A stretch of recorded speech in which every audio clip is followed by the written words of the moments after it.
కేంద్ర ప్రభుత్వం ఇటీవల అన్ని కొత్త స్మార్ట్ ఫోన్లలో సంచార్ సాథీ యాప్ను ప్రీ ఇన్స్టాల్ చేయాలంటూ ఇచ్చిన ఉత్తర్వులు దేశ రాజకీయాలను ముఖ్యంగా పార్లమెంట్ను కుదిపేస్తున్నాయి. ఈ యాప్ ద్వారా పౌరుల వ్యక్తిగత గోప్యతకు భంగం వాటిల్లుతోందని ప్రతిపక్షాలు తీవ్రస్థాయిలో మండిపడుతున్నాయి. అయితే ఈ వివాదంపై స్పందించిన కేంద్ర సమాచార ప్రసార శాఖ మంత్రి జ్యోతిరాదిత్య సింధియా వినియోగదారుల భద్రతకు సంబంధించిన ఈ యాప్ను ఉపయోగించడం లేదంటే తొలగించడం పూర్తిగా వారిష్టమని స్పష్టతనిచ్చారు. ఇది ఎవరికీ తప్పనిసరి కాదని, అవసరం లేదనుకుంటే యూజర్లు ఈ యాప్ను తొలగించుకోవచ్చని ఆయన తెలిపారు. ఈ యాప్ను అమలు చేయడం వినియోగదారుల భద్రతకే తప్ప నిఘా పెట్టడానికి కాదని కేంద్రం వాదిస్తున్నప్పటికీ ప్రతిపక్షాలు మాత్రం తమ అభ్యంతరాలను బలంగా వినిపిస్తున్నాయి. अगर आप चाहते हो तो इसको आप एक्टिवेट करो, अगर आप नहीं चाहते तो इसे एक्टिवेट मत करो. सुनिए ना, अगर आप इसको अपने फोन पे रखना चाहते हो तो रखो, अगर आप इसको डिलीट करना चाहते हो तो डिलीट करो.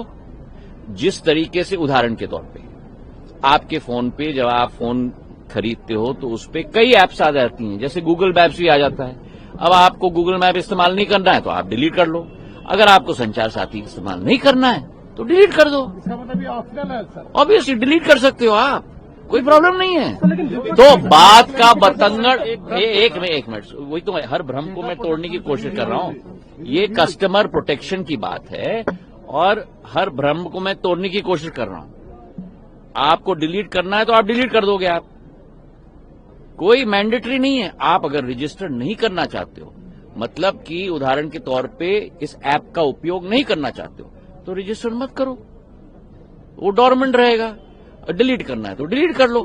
पर क्या हो, एक मिनट, पर हर व्यक्ति को देश में नहीं मालूम. కేంద్ర ప్రభుత్వం తీసుకొచ్చిన సంచార్ సాథీ యాప్ వినియోగదారుల భద్రత, మొబైల్ ఫోన్ల ట్రాకింగ్ కోసం ఉద్దేశించిన ఒక online portal.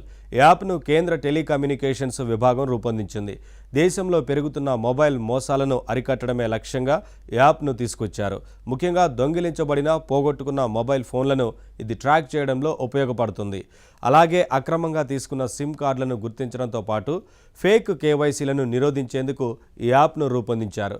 Sanchar Saathi app ఫోన్లో ఇన్స్టాల్ అయిన తర్వాత IMEI నంబర్ CEIRతో కనెక్ట్ అవుతుంది. IMEI అనేది ప్రతి మొబైల్కు ప్రత్యేకంగా ఉండే 15 అంకెల international mobile equipment identity number. CEIR ఒక కేంద్రీకృత డేటాబేస్. చట్టబద్ధంగా తీసుకున్న ప్రతి మొబైల్ వివరాలు ఇక్కడ రికార్డ్ అయి ఉంటాయి. ఒకవేళ ఫోన్ పోయినా లేదంటే దొంగతనానికి గురైనా ఈ యాప్ ద్వారా బ్లాక్ చేసేలా రిక్వెస్ట్ చేయవచ్చు. తర్వాత సంబంధిత మొబైల్ IMEI ఎక్కడా పనిచేయకుండా అన్ని నెట్వర్క్లను CEIR అలర్ట్ చేస్తుంది. దాంతో సిమ్ మార్చినా ఫోన్తో ఉపయోగం లేకుండా పోతుంది. అలా పోలీసుల హెల్ప్తో చివరకు ఫోన్ను ట్రాక్ చేసి తిరిగి పొందవచ్చు. అయితే IMEI నంబర్ CEIRతో కనెక్ట్ చేయడం మంచిదేనా అనే సందేహాలు చాలానే వచ్చాయి. ఈ క్రమంలోనే కేంద్రంపై ఆరోపణలు వినిపించాయి.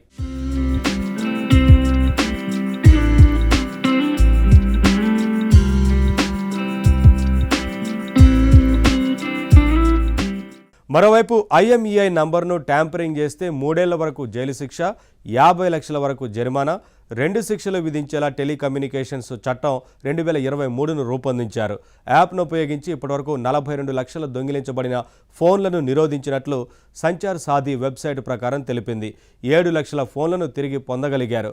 ఆండ్రాయిడ్ ఫోన్లలో ఈ యాప్ను 1 కోటి మందికి పైగా, iOSలో దాదాపు 10 లక్షల మంది డౌన్లోడ్ చేసుకున్నట్లు వెబ్సైట్ తెలిపింది. ఇకపై వచ్చే ప్రతి మొబైల్లో సంచార్ సాథీ యాప్ తప్పనిసరిగా ఉండాలంటూ కేంద్ర ప్రభుత్వం ఇటీవల ప్రకటించడాన్ని అన్ని వర్గాలు వ్యతిరేకించాయి. ప్రజలపై ప్రభుత్వం నిఘా పెట్టిందన్న ఆరోపణలు వచ్చాయి. ప్రతి ఫోన్లో ప్రీ ఇన్స్టాల్ చేసి ఉండాలని, దాన్ని వినియోగదారులు తొలగించడానికి లేకుండా చేయాలని కూడా పేర్కొంది. అన్ని వర్గాల నుంచి వచ్చిన అభ్యంతరాల తర్వాత ఆ ఉత్తర్వుల్లో మార్పులు చేర్పులు చేసింది. చివరకు కేంద్ర మంత్రి సింధియా స్పందించి దాన్ని ఇన్స్టాల్ చేసుకోవాలా వద్దా అన్నది పూర్తిగా వినియోగదారుడి ఇష్టమని పేర్కొన్నారు. మరి సింధియా ప్రకటనతో ఈ వివాదానికి చెక్ పడుతుందో లేదో చూడాలి.